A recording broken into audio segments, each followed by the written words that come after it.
Good evening. I'm Haylee Ficuciello, Senior Correspondent for Englebrook Independent News, and this is your mid-May 2026 Federal Crime Report, highlighting major prosecutions, sentencings, indictments, and federal investigations from across the western United States. Tonight, federal prosecutors unveiled disturbing child exploitation investigation in Washington state.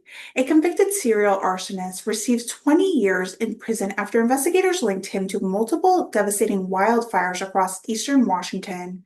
Authorities dismantled alien smuggling operations stretching from Canada to the southern border, and federal fraud investigators continue to crack down on healthcare scams, cryptocurrency robberies, prison corruption, and multi-million dollar investment fraud schemes. We begin tonight in the Pacific Northwest. In Washington, federal prosecutors in Seattle say a Kent man accused of producing child sexual abuse material and attempting to entice minors online and possessing dealer quantities of narcotics and firearms and now being formally indicted. 32-year-old Maureen Khan Touch pled not guilty in federal court to 7 felony counts, including production of child pornography, attempted enticement of a minor, drug trafficking, and unlawful possession of a firearm. According to investigators, the case began after the FBI in Wisconsin had contacted by a teenager victim who reportedly sexually explicit communication with an adult male online. Federal investigators ultimately traced the suspect back to Washington state. When law enforcement executed a court-authorized search warrant of Tatcha's residence in January of 2026, agents reportedly recovered dealer quantities cocaine and ketamine, numerous firearms, including 2 reported stolen, and electronic devices allegedly containing child sexual abuse material involving multiple teenage victims. Federal authorities say at least 4 children victims have been identified so far, including minors from Western Washington and North Dakota. The U.S. Attorney Office says the case was a part of the Operation Iron Pursuit, a nationwide initiative targeting online child predators and identifying victims of exploitation. Tatch remains held at the Federal Detention Center at CTACH, pending trial scheduled for July 6. A former Washington financial advisor has been sentenced to 3 years in federal prison after prosecutors say he stole nearly $1 million from a widow who trusted him with her life savings. 57-year-old John S. Winslow of Fox Island was sentenced in Tacoma after admitting to wire fraud, mail fraud, money laundering, and tax-related offenses. Federal prosecutors say Winslow systematically drained over $900,000 from an elderly client in her 70s by moving money out of a brokerage account and funneling it into accounts under his control. Court records show Winslow allegedly manipulated the victim into believing he could provide higher investment returns than traditional banks. Prosecutors say he even coached the victim during a phone call with her bank while she placed the call on speakerphone. Investigators also uncovered elaborate money laundering efforts involving golden coin purchase designed in distinguished stolen funds. Federal prosecutors argue Winslow ignored repeat warning signs and continued exploiting the victim until authorities intervened. The scheme additionally resulted in more than $250,000 in federal tax losses after Winslow allegedly failed to report stolen money on tax returns. A registered sex offender of Marysville, Washington, has been sentenced to 3 years in federal prison after investigators discovered hundreds of images and videos depicting child sexual abuse. 55-year-old Robert Anthony Fierro was identified after the National Center of Missing and Exploited Children received a cyber tip from Dropbox regarding uploaded child sexual abuse material. Federal investigators later discovered 50 videos and more than 240 images of Fiore's electronic devices. Court records also show Fiore admitted to communicating online with minors as young as 12 years old.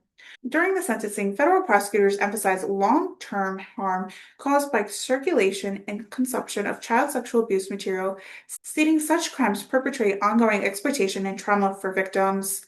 Federal authorities in Tacoma say 2 Canadian residents are now facing federal conspiracy charges connected to a cross-border human smuggling operation involving Vietnamese nationals. Investigators say the suspects used Point Roberts, Washington, a geopolitically isolated U.S. peninsula accessible by land only through Canada, as a part of a smuggling route.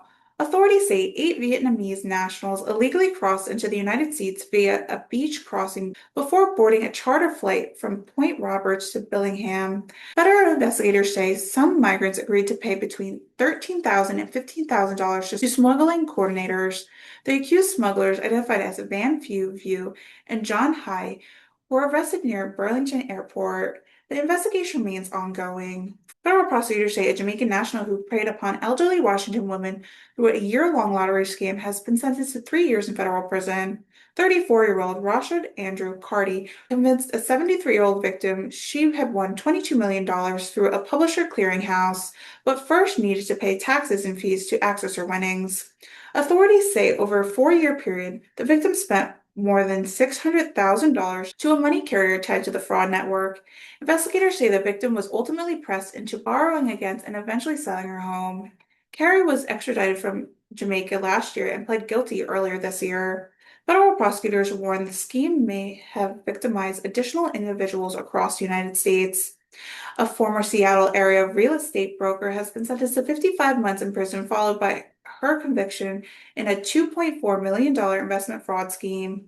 Tamara King, also known as Tamara Wong, was convicted to 14 federal felony counts after prosecutors demonstrated she and her co-conspirator diverted investor money intended for real estate projects into luxury personal spending. Evidence at the trial showed investors' money was used for luxury vehicles, jewelry, cosmetic expenses, and personal debt. Federal prosecutors say 22 victims collectively lost $2 million. Judge Ricardo Martinez sharply criticized King during a sentencing, accusing her of lying under oath and acting as pure greed. A convicted serial arsonist from Selah, Washington, has been sentenced to 20 years in federal prison after investigators linked him to a multiple dangerous wildfire across eastern Washington. 34-year-old Zachary Taylor Van Lowe pled guilty to multiple federal arson counts and unlawful firearm possession charges. Federal investigators from ATF connected Vilo to a series of fires throughout eyewitness accounts, surveillance systems, vehicle identification, and physical evidence recovered during the search warrants. Witnesses described disturbing behavior at wildfire scenes, including Valent allegedly posing as a Department of Natural Resources employee while watching fires burn. Federal prosecutors revealed Vela had a lengthy prior history of arson-related crimes dating back for more than a decade. The court ordered more than $1 million in restitution for damages connected to the fires. In Oregon, federal prosecutors in Portland say a Honduran national unlawfully residing in the United States has pled guilty to trafficking fentanyl after authorities discovered more than 1 kilogram of deadly drugs inside a luggage at Portland train station. Investigators say the narcotics K-9 alerted officials to the suspect bag in February. Authorities allege the fentanyl was intended to distribute in Portland area. The defendant now faces a mandatory minimum sentence of 10 years in federal prison. Meanwhile, a Ukrainian national extradited from Thailand appeared in federal court in Poland after prosecutors accused her of helping operate Global Forsage cryptocurrency Ponzi scheme. Federal investigators say the alleged fraud network took in approximately $340 million from victims worldwide through deceptive cryptocurrency investment promises. And in Eugene, a Guatemalan national unlawfully residing in Oregon has been sentenced to 30 months in prison for traveling across state lines to sexually abuse a minor. Federal prosecutors in Idaho continue pursuing major child exploitation and narcotic trafficking cases. A 46-year-old Mexican national, Salu Salayas Leon, has been sentenced to 12 years in federal prison after investigators discovered hidden recordings of child sexual abuse material involving a 12-year-old victim. Separately, 40-year-old Devin Pickler of Moscow, Idaho, received 17-and-a-half-year sentence after investigators uncovered hundreds of child sexual abuse files and a disturbing online communication discussing sexual offense against children. Authorities also recovered covertly taken images of children, explicit figurines, and a child-sized sex doll during the investigation. And in Pascalo, Casey Franklin James was sentenced to 16 years in prison after law enforcement recovered large quantities of methamphetamine, LSD, mushrooms, MDMA, and 14 firearms during a residential search. Federal prosecutors in California announced a sweeping charge tied to violent cryptocurrency robberies, prison corruption, narcotic trafficking, and armed carjackings. 3 Tennessee men are accused of orchestrating a multi-million-dollar robbery spree targeting cryptocurrency owners throughout California. Investigators allege the suspects posed as a delivery driver before using firearms, duct tape, and zip ties to restrain victims and force access to cryptocurrency accounts. One victim reportedly lost $6.5 million in digital assets. In Oakland, a convicted felon has been charged after a deadly nightclub shooting left 2 people dead and at least 5 others wounded. Federal investigators identified the suspect through surveillance footage, DNA evidence, social media data, cell phone location analysis. Meanwhile, former San Juan prison employee Keith Redner pled guilty after prosecutors say he smuggled methamphetamine, marijuana, and tobacco into prisons for years in exchange for bribery payments exceeding $100,000. And in San Diego, Brandon Ivan Padilla admitted to committing a series of armed carjacking and robberies while threatening victims at gunpoint throughout the Escuderia area. In Nevada, federal prosecutors in Las Vegas announced charges against two previously deported foreign nationals accused of illegally re-entering the United States. Authorities say both men had extensive criminal history, including convictions involving robbery, kidnapping, narcotic offenses, assault with deadly weapon, and felon DUI cases. And in Reno, former registered nurse Ryan Horton was sentenced to 7 years in federal prison after investigators discovered 5,000 child sexual abuse images and videos on his cell phone. Federal prosecutors in Utah have unveiled a massive Medicare fraud indictment involving a podiatrist and two nurses accused of submitting fraudulent claims for medically unnecessary skin substitute treatments. Authorities allege the defendants billed Medicare tens of millions of dollars while performing procedures that did not meet medically necessary requirements. Prosecutors say Medicare ultimately paid approximately $29 million tied to the scheme. Meanwhile, a federal grand jury convicted multiple business owners connected to the collapse of Noah's Event Center, a nationwide investment fraud operation prosecutions say cost victims more than $30 million. Investigators allege that the investors were promised safe, profitable returns while new investors' monies were used to sustain failing operation. Federal prosecutors present evidence showed several promised events venues were never constructed. In Arizona, former fire battalion chief Casa Grande has been sentenced to more than 24 years in prison after investigators uncovered thousands of child pornography files and evidence he produced explicit material involving a 14-year-old victim. Federal investigators say Augustin Julian Sosdata processed more than 14,000 child exploitation files overall. And Tuscan Ski Redfeather Johnson received more than 28 years in prison after pleading guilty to abusive sexual contact involving four children victims under the age of 12 on the Tohono O'odham Nation. And in Phoenix, social media influencer Charles Lewis Davis has been indicted on federal tax charges after prosecutors accused him of concealing more than $1 million in income tied to online media operation and cryptocurrency accounts. Federal prosecutors also announced nearly 300 immigration-related criminal charges tied to Arizona during a single week in enforcement activity.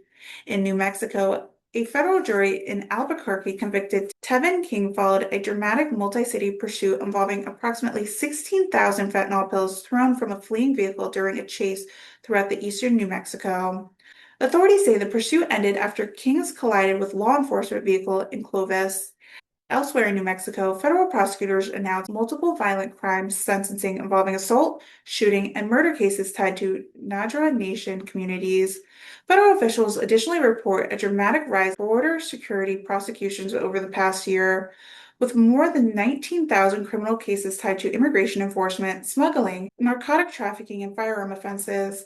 Federal prosecutors in Alaska announced a 15-year prison sentence for a leader of the California-based drug trafficking organization accused of distributing heroin and fentanyl throughout Alaska. Investigators say the organization shipped narcotics through the mail while coordinating transactions using contraband prison cell phones operated by incarcerated gang associates in Oklahoma. Authorities recovered fentanyl pills hidden inside pillowcases and uncovered evidence of market shift methamphetamine labs during the investigation.